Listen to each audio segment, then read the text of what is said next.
Welcome to this comprehensive analysis of the Indus Waters Treaty, one of the most significant international agreements between India and Pakistan. The Indus River system is one of the most expansive and vital river networks on Earth. It comprises six major rivers: the Indus, Jhelum, Chenab, Ravi, Beas, and Sutlej, rising from the icy heights of the Tibetan Plateau and flowing through the valleys of India and Pakistan before emptying into the Arabian Sea. These rivers have sustained human life for thousands of years. Most notably, they nurtured the ancient Indus Valley civilization, one of the world's earliest urban societies, known for advanced drainage, urban planning, and vibrant trade. In modern times, this river system continues to be a lifeline, supporting agriculture, hydropower, drinking water, and ecosystems across South Asia. Overview of the Indus River system, one of the most important river networks in South Asia. Let's begin with the Indus River. It originates from a glacier near Bokharchu in the Kailash range, close to Lake Manasarovar in Tibet. Flowing through Tibet, Ladakh in India and across Pakistan, through Gilgit, Khyber Pakhtunkhwa, Punjab and Sindh, it supports a vast ecosystem. Major dams on its course include the Tarbela Dam and the Ghazi Barotha hydroelectric project. The Indus passes through China, India and Pakistan. Next is the Jhelum River, which begins at the Verinag Spring in the Kashmir Valley of India. It flows through Srinagar, Baramulla and Uri in India, and then through Muzaffarabad and Mirpur in Pakistan-administered Kashmir, before reaching Punjab in Pakistan. Key infrastructures include the Mangla Dam and the Rasool Barrage. The Jhelum flows from India into Pakistan. The Chenab River starts from the Bara-Lacha Pass in the Lahaul and Spiti Valley of Himachal Pradesh. It traverses through Jammu in India before entering Punjab in Pakistan. Important dams on this river include Salal, Dulhasti, Baglihar and the Trimmu Barrage. It flows from India into Pakistan. Moving on to the Ravi River, which rises from the Chamba district in Himachal Pradesh. It flows through Pathankot in Punjab, India, and then reaches Lahore in Pakistan. The main dam built on the Ravi is the Ranjit Sagar Dam, also known as the Thain Dam. This river also flows from India into Pakistan. Next, the Beas River. It originates from Baskund near the Rohtang Pass in Himachal Pradesh. Flowing through Manali, Kullu, Mandi and Hoshiarpur, it merges with the Sutlej. Major dams on the Beas include the Pandoh Dam and the Pong Dam, also called the Maharana Pratap Sagar Dam. The Beas flows entirely within India. Finally, the Sutlej River. It begins at Rakshastal Lake near Mount Kailash in Tibet, then flows through Himachal Pradesh and Punjab in India before entering Pakistan. Significant dams and projects on the Sutlej include the Bakra Nangal Dam, Gobind Sagar Reservoir, Karcham Wangtu Project, and Natfa Jhakri Project. The Sutlej flows from China to India and then into Pakistan. Together, these six rivers form a vital lifeline. Before the partition of British India in 1947, the Indus Basin was a unified, seamlessly managed system under British India. However, everything changed with the partition of British India. The birth of two new nations, India and Pakistan, brought with it a looming challenge. India now controlled the upstream headwaters, while Pakistan found itself downstream and vulnerable. How would these countries share a river system so vital to both? Tensions boiled over on April 1, 1948, when India temporarily halted water flow from the Ravi and Sutlej rivers to Pakistan. This act sparked a major diplomatic crisis, exposing Pakistan's existential reliance on the Indus waters. Though temporary accords like the Standstill Agreement and the Inter-Dominion Accord helped restore flow, they were only short-term fixes. A permanent legal framework was urgently needed. Genesis of Indus Water Treaty. It was David Lilienthal, former head of the Tennessee Valley Authority and the U.S. Atomic Energy Commission, who visited the region while researching a series of articles, suggested that both nations seek technical and financial assistance from a credible third party, the World Bank. Responding to this idea, Eugene Black, the then president of the World Bank, stepped forward in 1951 with an offer to mediate. Both India and Pakistan agreed, not through political alignment, but because the World Bank was regarded as a neutral, technically competent institution, ideally suited to address the complex engineering and hydrological challenges involved. In contrast, the United Nations, though globally recognized, lacked the specialized infrastructure and neutrality required for such a technical negotiation, particularly amidst Cold War-era geopolitics. Soon, engineers from both countries, India and Pakistan, collaborated with World Bank experts to form a joint working group. But despite technical cooperation, political complexities kept the process gridlocked. Then, in 1954, after several years of stalemate, the World Bank stepped in decisively, submitting its own comprehensive proposal to break the impasse. Even so, it took 6 more years of painstaking dialogue and negotiation. Finally, in September 1960, a historic breakthrough was achieved. Indian Prime Minister Jawaharlal Nehru and Pakistani President Muhammad Ayub Khan signed the Indus Waters Treaty, a landmark agreement in global water diplomacy.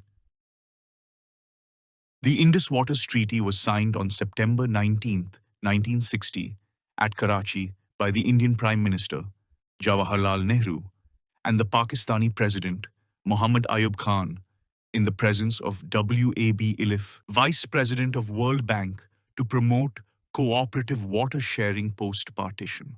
The treaty's preamble expresses the intent to ensure the equitable and efficient utilization of the Indus River system.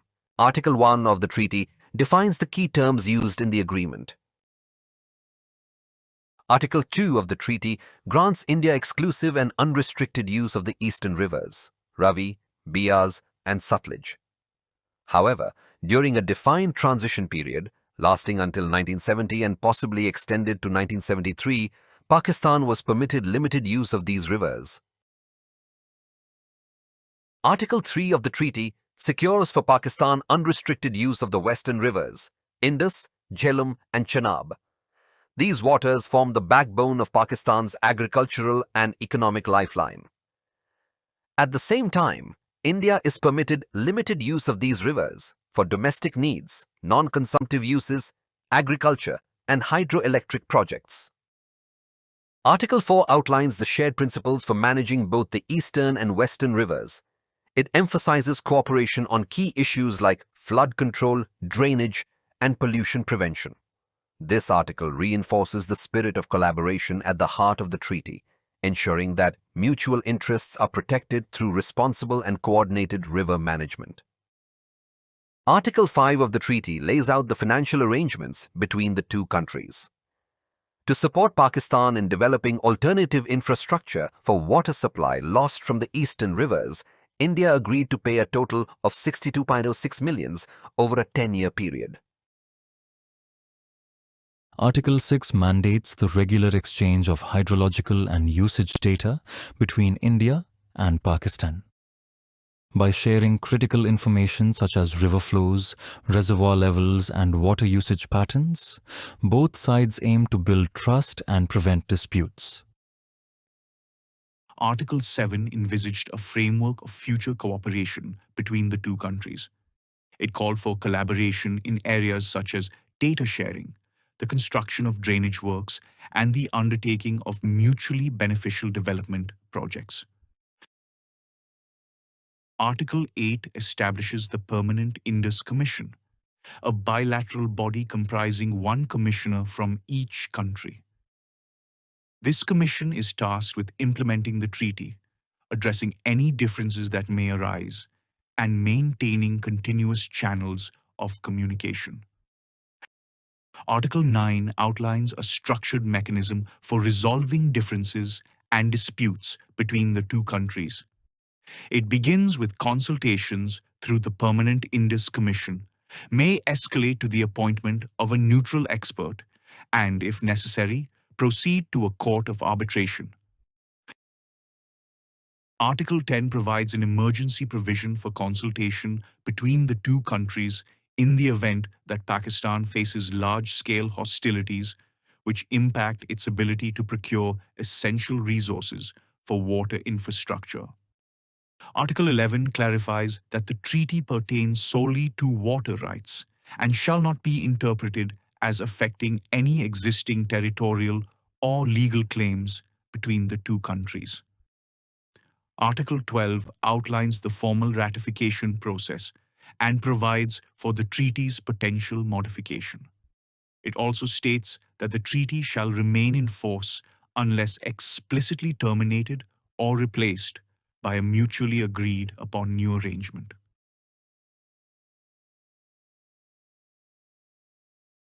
The treaty has 8 annexures. Annexure A rendered the 1948 Inter-Dominion Agreement void. Annexure B granted Pakistan limited use of the Ravi tributaries for agricultural purpose based on historical use, while Annexure C specifies India's use of the western rivers for irrigation purposes, while protecting Pakistan's established water rights and usage. Annexure D allowed India to generate hydropower, with detailed design and operational guidelines, with required communication with Pakistan. Annexure E set rules for water storage on the western rivers, with further details in its appendix, including design specifications and flow management, ensuring Pakistan's agricultural and hydroelectric use remains unaffected. Annexure F lays down the appointment of a neutral expert for resolving disputes. Annexure G outlines the establishment of a court of arbitration, a process through which both nations can resolve disputes with clear rules, powers, and procedures to ensure impartial judgment. Lastly, Annexure H covers the temporary water supply by India to Pakistan, an interim solution for water needs from the Ravi, Satluj, and Beas rivers during the initial transition period after the treaty's enforcement. Welcome to this presentation on Indus Waters Treaty suspension and its multi-dimensional impact, exploring the legal, strategic, and regional implications of this critical development. As water security becomes increasingly pivotal in South Asia, the suspension of this historic treaty marks a turning point in regional geopolitics, legal frameworks, and strategic stability.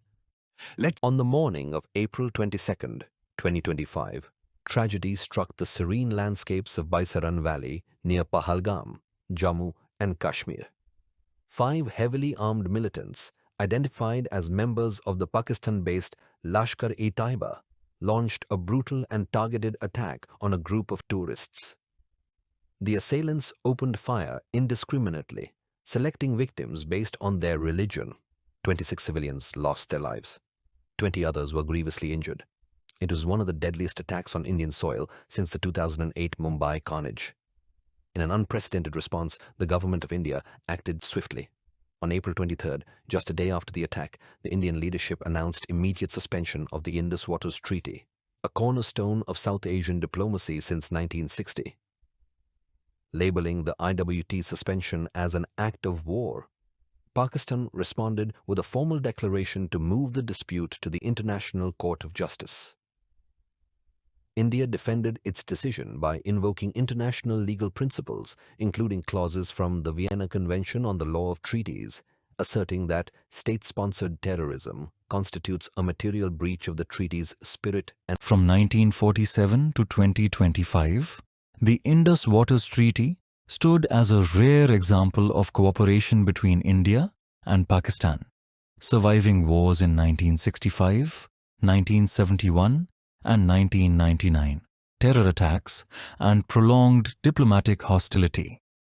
For over 65 years, India honored the treaty, treating it as a technical framework separate from political and military tensions and respected globally as a model of transboundary water management. Yet, by 2025, that separation had eroded.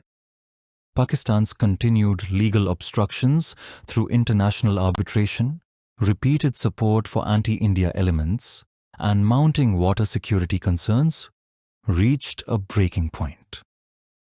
The deadly Pahalgam terror attack, seen as state-enabled, triggered a shift in India's approach. After decades of provocation and patience, India suspended the Indus Waters Treaty in 2025, marking the first such move since its inception and signaling a decisive turn in regional geopolitics. The Indus Waters Treaty is a binding agreement between India and Pakistan that can only be terminated by mutual consent, as per Article 12. Article 60 of the Vienna Convention allows treaty suspension in case of a serious breach, and Article 62 permits withdrawal if circumstances fundamentally change. India may argue that Pakistan's support for cross-border terrorism amounts to such a breach, justifying a review of treaty obligations. If tensions escalate, Pakistan could allege violations of international law and seek action through the UN or the International Court of Justice. But ICJ jurisdiction requires India's consent, and even a ruling may take years, with no guarantee of enforcement, as seen into the Nicaragua v. US case. Ultimately, while legal avenues exist, enforcement is uncertain and often shaped more by geopolitics than law. Since 1989, India faced repeated terror attacks traced to Pakistan, from the Kashmir insurgency to the 1993 Mumbai blasts, Kargil War, Parliament attack, and 26/11. Even after Pathankot, Uri, and Pulwama, India chose military and diplomatic responses, but never touched the Indus Waters Treaty. For over 6 decades, restraint prevailed. But in 2025, after the brutal Baizaran Valley attack, patience ran out. India suspended the Indus Waters Treaty, signaling that continued terror and provocation would no longer be met with water-sharing cooperation. Whether India can stop water flow to Pakistan depends on the river. India can fully use the eastern rivers, as they are exclusively allocated to it under the Indus Waters Treaty. But it cannot completely stop or divert the western rivers, Indus, Jhelum, and Chenab, which are reserved for Pakistan. Even limited action faces legal hurdles, risk of international arbitration, and opposition from global powers, the UN and the World Bank. At worst, the issue could go to the International Court of Justice, or the table presents the current status of the flow of eastern rivers to Pakistan. Projects, dams, and barrages on the eastern rivers. Ranjit Sagar Dam, Shahpur Kandi Dam, Uj Project, Pong Dam, Pando Dam, Base Satellite Link Project, Bhakra Nangal Dam, Harike Barrage, Firozpur Headworks. This chart shows water flow from western rivers to Pakistan under the Indus Waters Treaty. The Indus, Jhelum, and Chenab rivers together provide around 179.5 billion cubic meters of water annually. Over 80% of this water goes to Pakistan. Pakistan has full usage rights, while India has limited rights, non-consumptive use on the Indus, and restricted irrigation and hydropower on the Jhelum and Chenab. India cannot store or divert water beyond treaty limits, but may build run-of-the-river hydropower projects with prior notice to Pakistan. India's hydropower projects on the western rivers, mainly the Chenab and Jhelum, offer only limited control over water flow. Salal, operational since 1987, is heavily silted, with closed sluice gates reducing the Chenab's flow by 61%. Baglihar allows just daily flow modulation, and Dulhasti has minimal storage. Kishanganga offers some flexibility, capable of delaying and diverting water to the Jhelum basin. Projects like Uri, Lower Jhelum, and Sewa 2 provide little to no storage, limiting their regulation potential.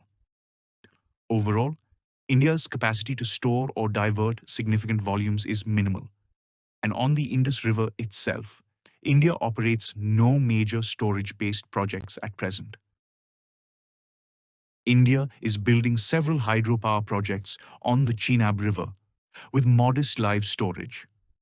Pakaldul will store 0.108 million acre-feet and divert water to the Dul Hasti Dam. Kier and Kwar are run-of-the-river projects, offering minimal storage of just 0.04 million acre-feet each. Ratle will have 0.1 mmaf storage and the ability to regulate flow and generate peaking power. Kurthai 2 is still in the feasibility stage, but it shows potential for major capacity addition.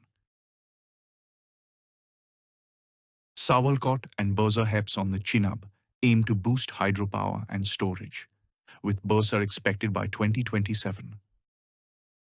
The Vula barrage on the Jhelum remains stalled since 1987 due to Pakistan's objections.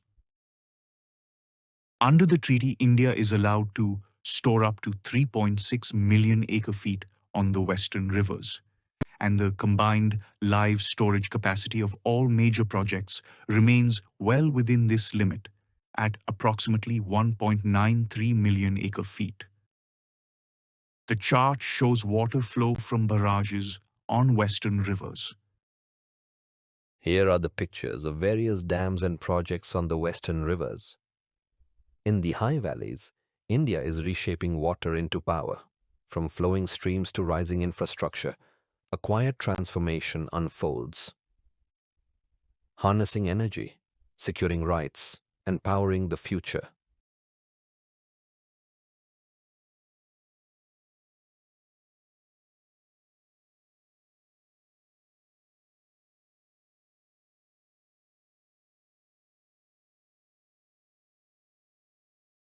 Here are the approximate estimated costs involved if India fully utilizes its share of Indus waters.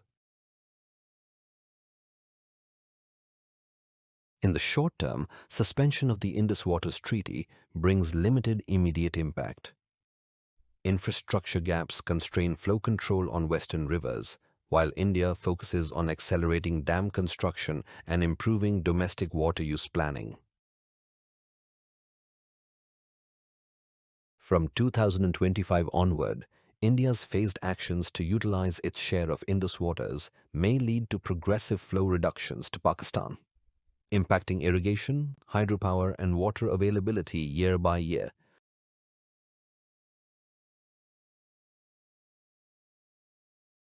India's suspension of the Indus Waters Treaty is not just within its rights, it's a strategic move.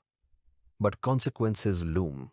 Legal disputes, regional tensions, and diplomatic fallout. The final outcome will rest on India's preparation, resolve, and strategic clarity. Thank you for watching. If the video is informative, please like, share, and subscribe. S. Satyanarayana.